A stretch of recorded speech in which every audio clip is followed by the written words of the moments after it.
Um prazer. De nada, um prazer. Okay. Namo Om Vishnu Padaya Krishna Prasthaya Bhutale Shrimate Bhakti Vedanta Swaminiti Namani Namaste Saraswati Devi Gauravani Pacharane Nirvisesha Shunyavadi Paschatya Desa Dharani. So I'll continue with Chaitanya Charitamrita, Adi Lila chapter 4, and we're up to text 191.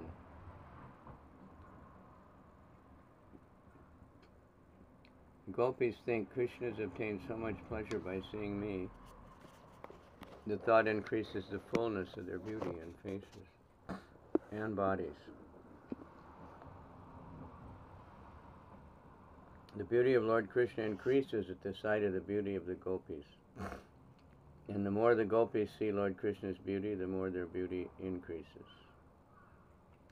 In this way, a competition takes place between them in which no one acknowledges defeat. Krishna, however, derives pleasure from the beauty and good qualities of the gopis. And when the gopis see his pleasure, the joy of the gopis increases. Therefore, we find that the joy of the gopis nourishes the joy of Krishna. For that reason, the fault of lust is not present in their love. Purport. By looking at the beautiful gopis, Krishna becomes enlivened, and this enlivens the gopis, whose youthful faces and bodies blossom. This competition of increasing beauty between the gopis and Krishna, which is without limitations, is so delicate that sometimes mundane moralists mistake these dealings to be purely amorous. But these affairs are not at all mundane, because the gopis' intense desire to satisfy Krishna surcharges the entire scene with pure love of Godhead, with not a spot of sexual indulgence.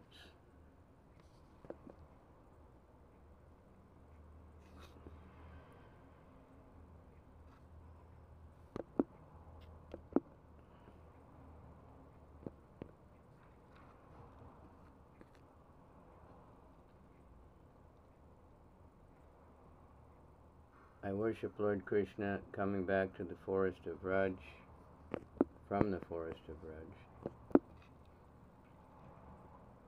He is worshipped by the gopis, who mount their roofs of their palaces and meet him on the path with 100 manners of dancing glances and gentle smiles. The corners of his eyes wander like large black bees around the gopis' breasts. Purport. This statement appears in the Keshavastaka of the Stavamala, compiled by Rupa Goswami. There is another natural symptom of the gopis' love that shows it to be without a trace of lust. The love of the gopis nourishes the sweetness of Lord Krishna. That sweetness in turn increases their love, for they are greatly satisfied. The happiness of the abode of love is in the happiness of the object of that love. This is not a relationship of desire for personal gratification. Whenever there is an unselfish love, that is its style. The reservoir of love derives pleasure when a lovable object is pleased. When the pleasure of love interferes with the service of Lord Krishna, the devotee becomes angry towards such ecstasy. Purport. See, that's the opposite. We're thinking, I want ecstasy. Where can I find the next ecstasy?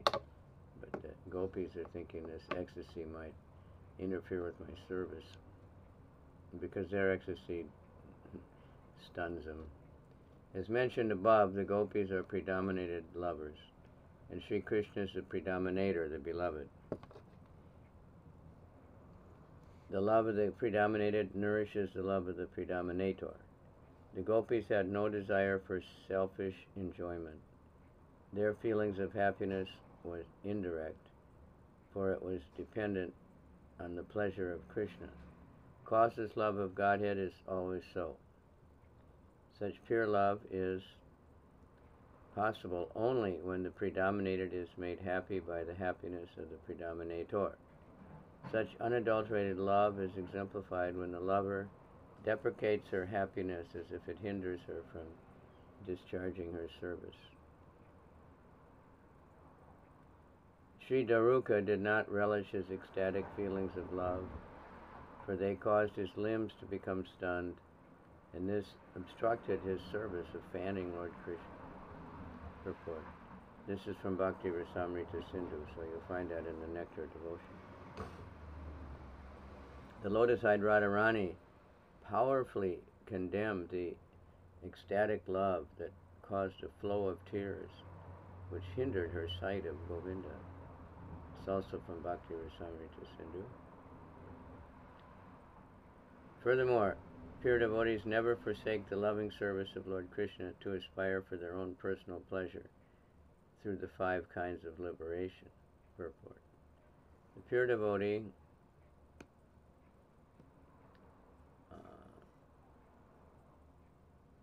of Krishna who loves him exclusively will flatly refuse to accept any sort of liberation, beginning from merging within the body of Krishna and extending to the other varieties of liberation, such as equality of form, opulence of or abode, and the opulence of living near the Lord.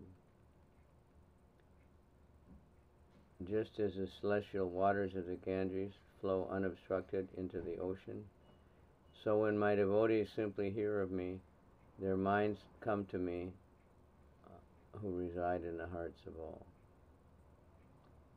These are the characteristics of transcendental loving service to Purushottam, Supreme Personality of Godhead, and it is causeless and it cannot be obstructed in any way.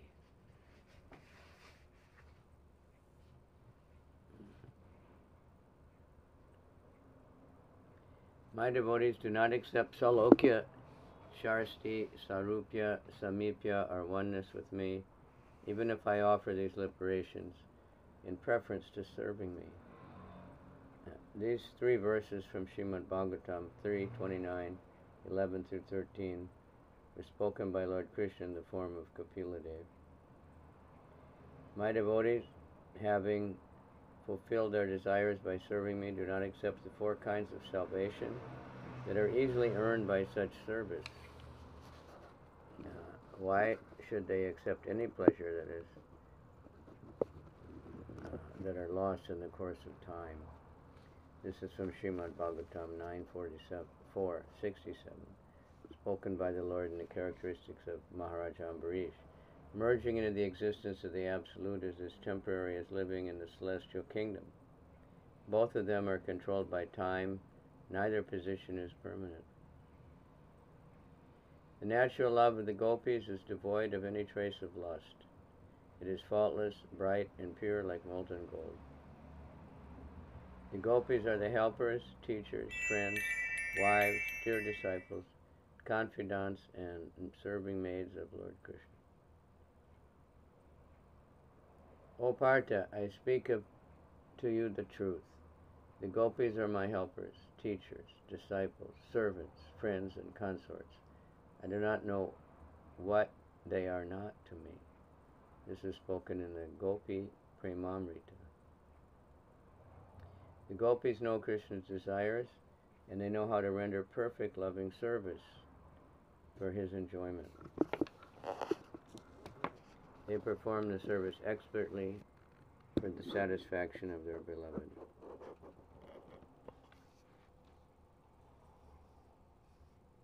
O Partha, the gopis know my greatness, my loving service, respect for me, and my mentality.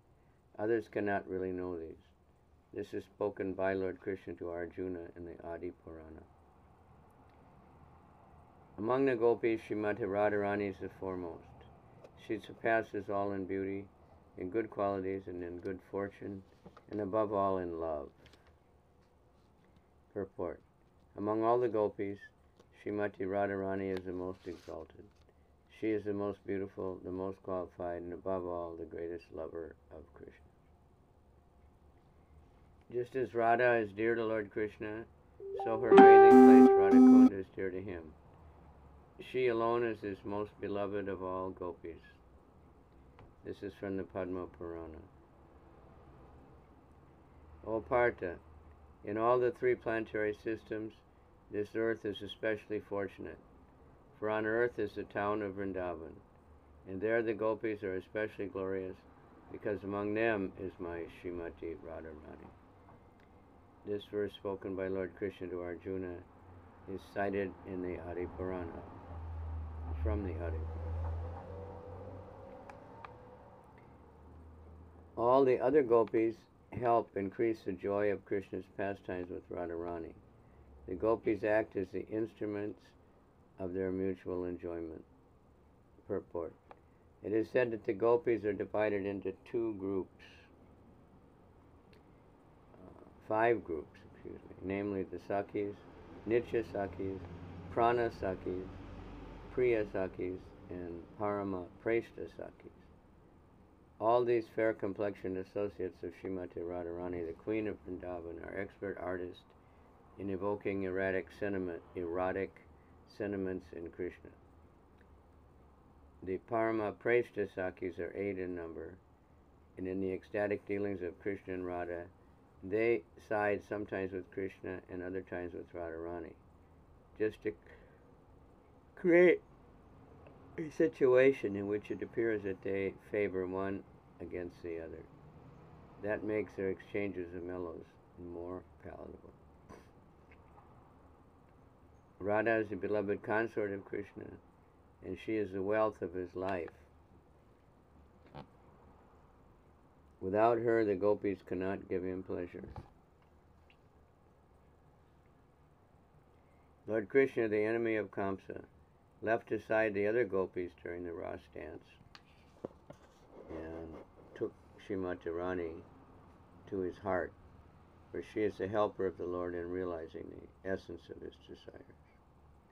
Purport in this verse from the Gita Govinda, Jayadeva Goswami describes Krishna as leaving the Rasa Leela to search for Radharani. Lord Chaitanya appeared with the sentiment of Radha. He preached the Dharma of the age, the chanting of the holy name, and pure love of God. In the mood of Srimati Radharani, he also fulfilled his own desires. This is the principal reason for his appearance. Lord Sri Krishna Chaitanya is Krishna, Vrajendranandan, Kumar, the embodiment of rasas. He is amorous love personified. He made his appearance to taste that conjugal mellow and incidentally to broadcast all the rasas. My dear friends, just see how Sri Krishna is enjoying the season of spring. With the gopis embracing each of his limbs, he's like an amorous love personified. With his transcendental pastimes, he enlivens all the gopis and the entire creation. With his soft, bluish-black arms and legs, which resemble blue lotus flowers, he's created a festival for Cupid. Lord Sri Krishna Chaitanya is the abode of rasa. He himself tasted the sweetness of rasa in endless ways. Thus he initiated the Dharma for the age of Kali. The devotees of Lord Chaitanya know all these truths. Purport. Lord Chaitanya is Sri Krishna himself, the absolute enjoyer of the love of the gopis. He himself assumes the role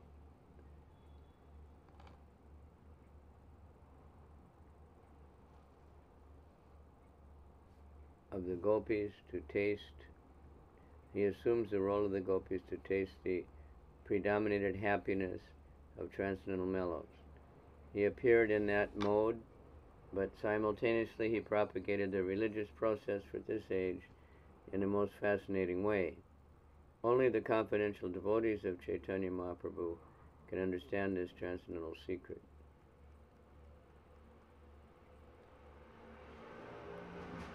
Advaita Acharya, Lord Nityananda, Srivas Pandit, Gadadhar Pandit, Swarup Damodar, Morari Gupta, Haridas Thakur, and all the other devotees of Sri Krishna Chaitanya, bowing down with devotion, I hold their lotus feet on my head.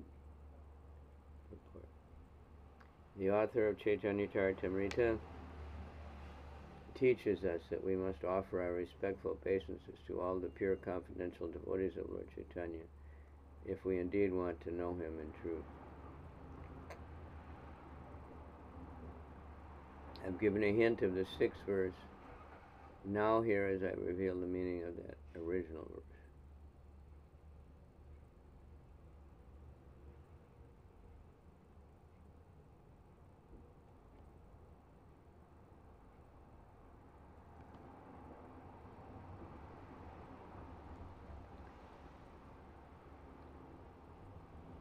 Desiring to understand the glory of Radharani's love, the wonderful qualities in him that she alone relishes through her love, and the happiness she feels when she realizes the sweetness of his love, the Supreme Lord Hari, richly endowed with her emotions, appeared from the womb of Srimati Sachi Devi as the moon appeared from the ocean.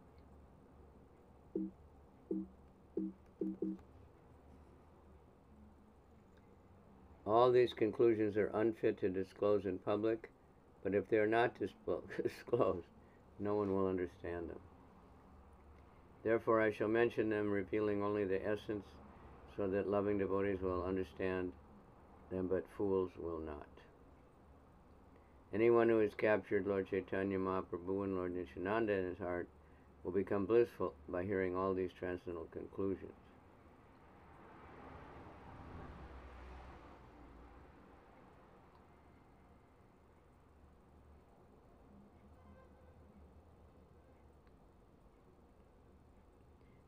The camel-like non-devotees cannot enter into these topics. Therefore, there is a special jubilation in my heart. For fear of them, I do not wish to speak, but if they do not understand, then what can be happier in all the 3 worlds? Therefore, after offering obeisance to the devotees for their satisfaction, I will speak without hesitating. Once Lord Krishna considered within his heart, everyone says that I am complete bliss, full of all rasa. All the world derives pleasure from me. Is there anyone who can give me pleasure?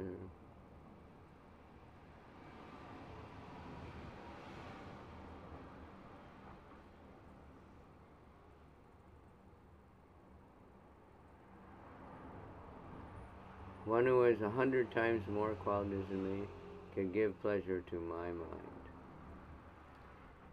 One more qualified than me is impossible to find in this world, but in Radha alone I feel the presence of one who can give me pleasure. Although my beauty defeats the beauty of 10 million cupids, although it is unequaled and unsurpassed, and although it gives pleasure to the 3 worlds, seeing Radharani gives pleasure to my eyes. Although my body lends fragrance to the entire creation, the scent of Radharani's limbs captivates my mind and heart.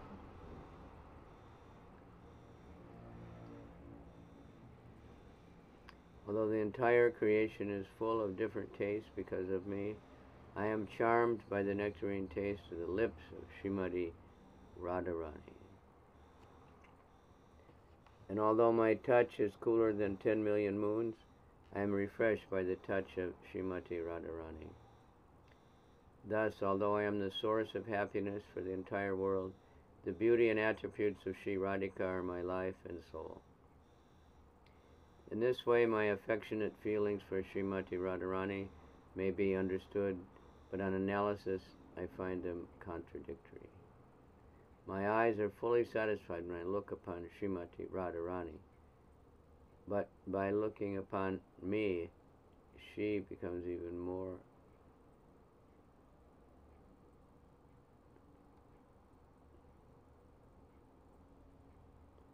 the flower-like mirror